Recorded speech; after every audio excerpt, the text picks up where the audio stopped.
Modeled after the great boulevards of Europe and even originally named after an empress, this has to be one of the most beautiful and interesting streets in the Western Hemisphere, with attributes that even might surprise and shock you.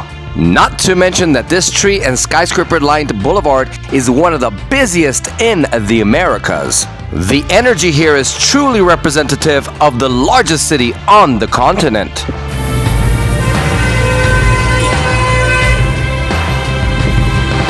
With the main section of this boulevard split into 4 parts, giving you 4 wide sidewalks, this corridor is truly a heaven for many pedestrians and cyclists.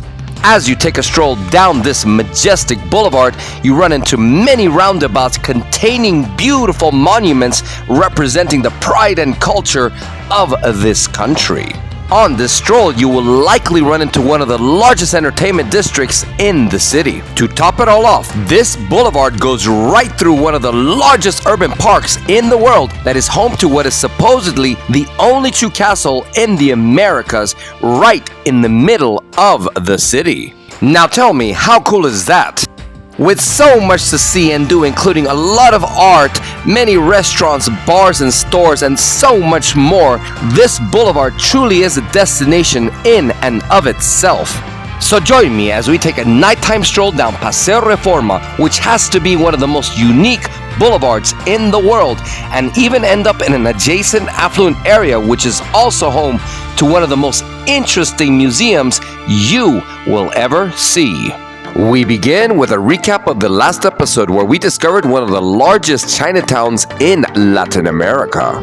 In Barrio Chino, as they call it, we got to discover some interesting fusion food as well as a very cute hidden coffee shop.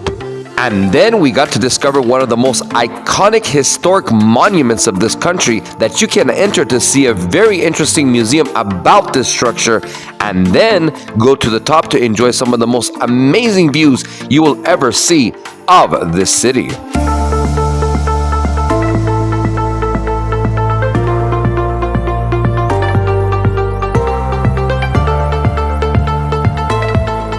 Believe it or not, you can even go to the very top of the dome with a set of stairs to enjoy mind-blowing 360-degree views.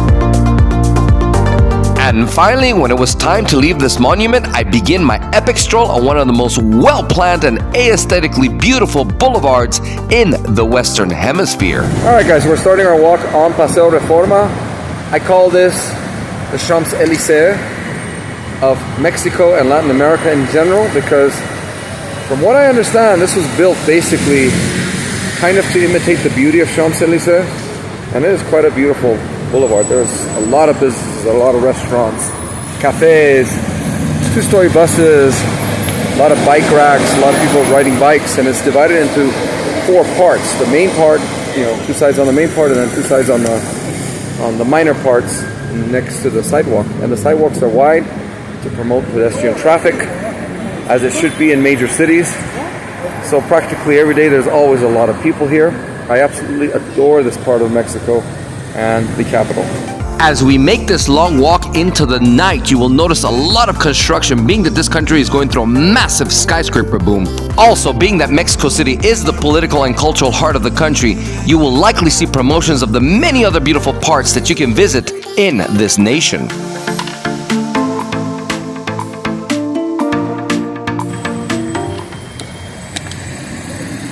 Here in Mexico City, the drivers tend to be a little aggressive, although, in my experience, if you come right in front of them, they will stop, but sometimes you wonder. But of course, it is a big city, so, there's a certain level of aggressiveness. But I do have to say, for the city of its size, people overall here are pretty friendly. At least they've been like that to me for the most part. I've had a few rude people here and there, but as a percentage, I would say, overall, it's a pretty friendly city for a metro area of about 20 to 30 million. I have this habit of making random stops to take in a lot of the good views, and also, believe it or not, to hear a lot of the urban noises around me. One thing that I think is a great idea for any big city are these massive pay-to-use bike racks that I have seen everyday people and even professionals use to get around along this boulevard.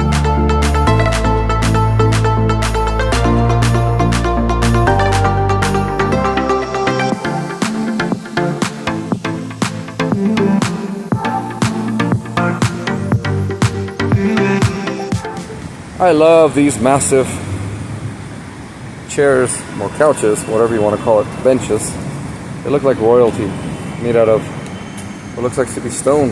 On Reforma, it almost seems like every few seconds you see one of these massive two-story buses pass by, many of which are full to the max. Guys, this is what you call a mega city.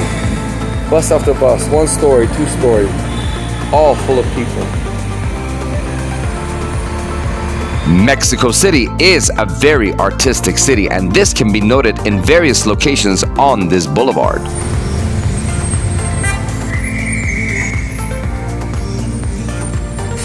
And technically I'm not supposed to be walking in the bike lane either, because it seems like some of these bikes won't hesitate to run you over either. Sometimes because in such a hurry, they might not notice. Alright, this is the Zona Rosa. We're actually not going to go inside, but this is a very crowded park full of bars, restaurants. It's almost crowded every day, at least till a certain time. Shortly after Zona Rosa, we get to the centerpiece of this boulevard, and that is the Angel of Independence.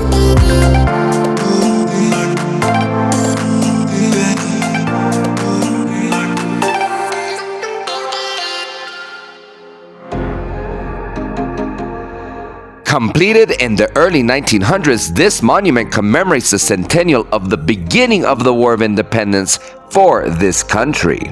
This is also arguably one of the most famous and most aesthetically beautiful monuments in the whole of Latin America.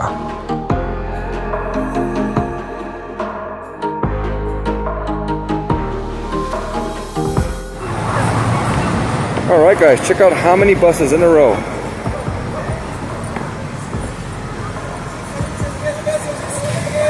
And full.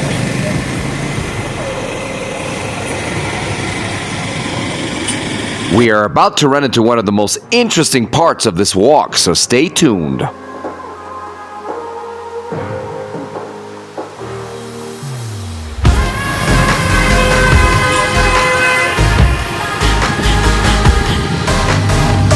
As we get close to the end of the main part of Paseo Reforma, we come across the very colorful BBVA Tower. Built in 2015, this tower essentially serves as a gateway to the Chapultepec Park, which is also home to what is supposedly the only true castle in the Western Hemisphere.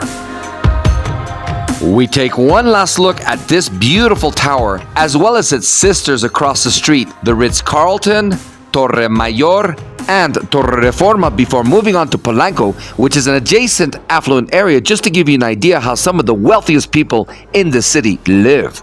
The minute you cross into Polanco, you can definitely tell you're in a different world. With its beautifully manicured streets and its very wide sidewalks, this has to be one of the best parts of the city to walk in.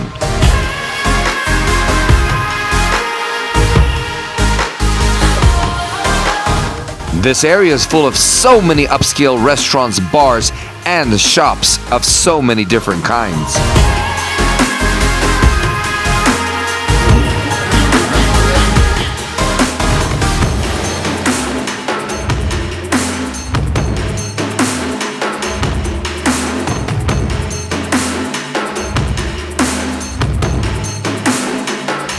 So fancy is this area that even the Starbucks looks more like a historic mini mansion instead of a regular coffee shop. And just like many other upscale areas, you have access to many high-end brands.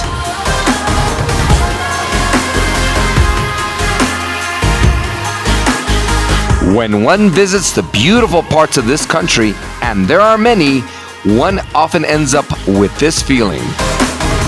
About Mexico City is you find all these super multinational, very fancy restaurants like this one that supposedly has a branch in Doha, Qatar, Riyadh, Saudi Arabia, Bahrain, also in other parts of the world.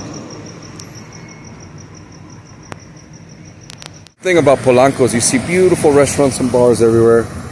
Every time I've walked in this area I felt very safe. Again, I'm not saying something can't happen, but it's a super fancy, very clean. Again, feels like almost like you're in Europe or a very fancy area in the US.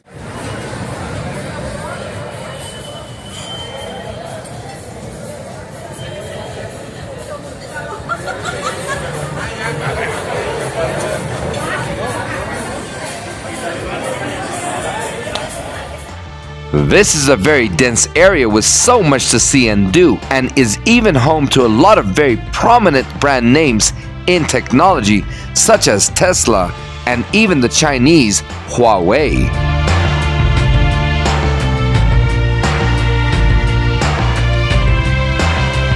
With so many high-end stores, restaurants, bars, and even high-end shopping centers, this area can be a paradise for those who love to be surrounded by opulence. But what separates this area from other upscale areas, in my opinion at least, is that this area is home to one of the most unique museums you will ever visit.